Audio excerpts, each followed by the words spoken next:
Si è svolta ieri presso la casa circondariale di Lorenzo in contrada Petrusa la 201esima festa del Corpo della Polizia Penitenziaria.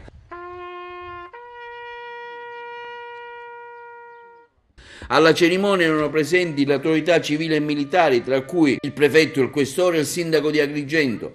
Si è iniziato con la lettura del messaggio del presidente Mattarella e di quello del capo del Dipartimento dell'amministrazione penitenziaria. Poi è stata la volta del comandante dell'istituto Giuseppe Lofaro, che ha avuto modo di ringraziare il personale tutto per il lavoro svolto durante l'anno.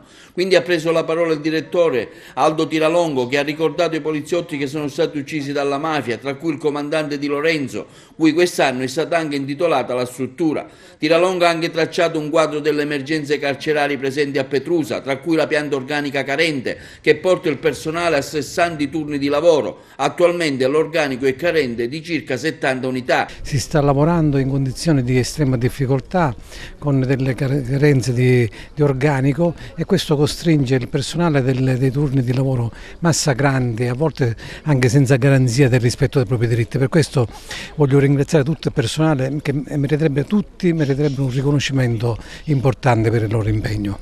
Le carenze sono soprattutto di personale, quindi noi abbiamo avuto un taglio del 25% rispetto all'organico precedente, ma grazie alla buona volontà e alla professionalità di chi mi collabora, dal vicecomandante a un gruppo di validi ispettori, riusciamo a modulare nuove protocolli operativi che ci consentono di non perdere terreno nella custodia del detenuto. Prima della premiazione il direttore ha anche ringraziato il professor Alfredo Prato dell'Accademia Belle Arti Michelangelo per le 12 tele dipinte a mano donate al carcere. Quindi la premiazione all'agente scelto Daniele Gerlando Navarra e all'assistente capo Salvatore Consiglio. La preghiera alla patrona del corpo San Basilide ha concluso la cerimonia. Quindi il buffet offerto dall'Istituto Ambrosini di Favara, preparato in collaborazione con i detenuti di Petrusa.